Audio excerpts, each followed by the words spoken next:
Welcome, ladies and gentlemen, to the Daily Dizzle for Thursday, February 3rd, 2011. Today we're going to start things off with the box office, looking at things around the world. Originally, for this past weekend at the Around the World box office, the Green Hornet was tapped to be the top spot. But as has been the case, whether you're looking at it around the world or in America, Tangled continues to kind of blow away expectations. Ended up expanding a little bit, and it was around 80% of the international marketplace. Ended up taking in $17.2 million over the weekend. And that includes a huge $8.1 million opening in the UK.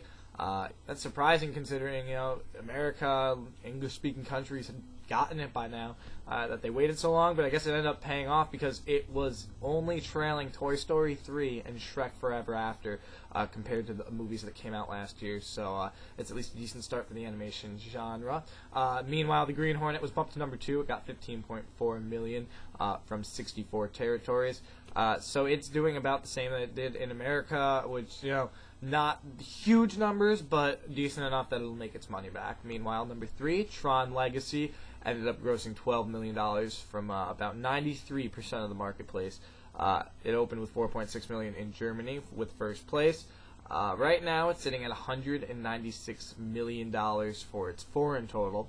And its worldwide total is around $360 million right now, so it might end up crossing $400 million, especially with the fact that it has not opened in France yet, so that's still a major territory. So when it opens there on February 9th, that should end up bumping it up past $400 million. Hopefully that will end up playing out, because that means it will have made not only double its budget back, but then some, so it will be in the clear budget-wise, and then you can expect a guaranteed sequel announcement very shortly after that. Number 4 was Black Swan with $11.6 million without opening anywhere. It dropped about 8% on average in all the places that it was playing in, which is excellent considering that puts it at $30 million right now, and it's going to be expanding, and it's already showing that at the worldwide box office it has the same kind of legs that it did in its American run as well. Fellow Oscar contender The King's Speech rounds out the top 5 with $11.3 million from 15 territories. Finally was knocked off its number 1 perch in UK after being there for 3 weeks, dropping to number 2. Also had another $1.7 million from Australia. However, those are English-speaking countries. And it did open decently, 5th place, $1.3 million in Italy. However, next weekend it opens in France, so it's going to be a better indicator of if it can cross the language barriers. Meanwhile, number 6, Hereafter, ended up taking in $10.2 million, which was less than they expected it with a lot of territories that it was opening. But it's just not doing too well, though it'll make more money than it did here, so I guess that's a good way of looking at it. Other stateside movies that placed in the top 10 at the worldwide box office were Gulliver's Travels at number 7 with $9.4 million, which puts it at just shy of $126 million for its total. Number 8 was Yogi Bear with an extra $7.8 million. It's not doing as great at the worldwide box office as it did here. It didn't do that well here either. Not the huge numbers that were expected, but still decent. But still, it has made shy of $35 million. Rounding out the top 10, The Tourist made an extra $6.6 million, bringing its overseas total to $150 million.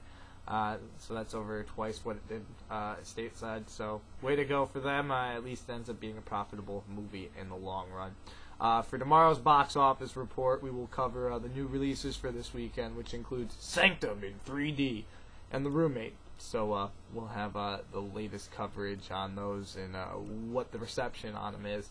If they're going to do well or not. Close out today's Daily Dizzle with some movie news, starting with Scream 4. There's been some rumors of some reshoots, which have kind of brought up some worries, because any of the Scream movies that have required reshoots ended up not being the good ones. So Wes Craven has come out and spoken about it. We had a couple test screenings, and we saw 2 scenes where they had moments you could add to, and we just saw a spectacular opportunity. Bob Weinstein just said to me, basically, you go to your dark side, and I'll give you the money. The 2 scenes were really good, but we saw how they could be spectacular, so we thought, let's just go for it. They were key moments of the script, so we just decided to go back and go for the grand slam on them. Shooting down reports of the ending being changed. No, the ending is totally kick-ass. We're not going to touch that. The scenes being added to are one scene that's kind of in the late beginning and one scene that's a little bit later. very, very specific details there, Wes Craven. But still, if Wes Craven's being allowed to go to like his most twisted parts on this movie, I think it might make a little bit of money, because that's what it's done before when he was really in his zone with Scream and Nightmare on Elm Street. I mean, Nightmare on Elm Street is a movie that the company New Line Cinema, though it doesn't exist anymore, it exists as an arm of Warner Brothers, but they referred to New Line Cinema as the house that Freddy built.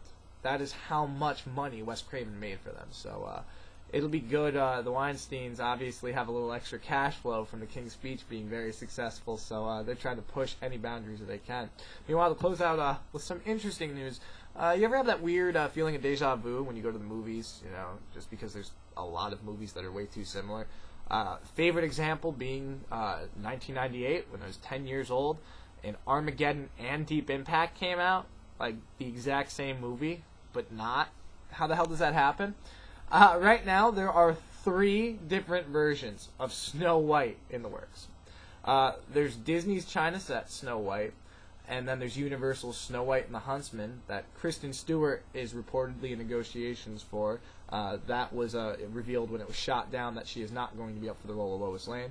And the third project, which is the Brothers Grimm Snow White, set up at Relativity, might be gaining Julia Roberts. So it's very interesting to see how these movies have gone from not much movement to all movement within like the same week. So I don't know if that's deja vu or something a little bit more calculated. So that's all the time we've got for the Daily Dizzle today. We do thank you guys for joining us as always. If this is your first time checking us out, be sure to check us out for tomorrow's edition. And we're always here Monday through Friday with a weekend update posted by Sunday. Tomorrow we'll have a look at the weekend box office, and we'll have some Super Bowl predictions, as well as some other movie news and whatever else we can dig up for you. So, as always, for the Daily Dizzle, I'm Tommy Dizzlemits. We thank you guys for joining us, and we'll see you tomorrow.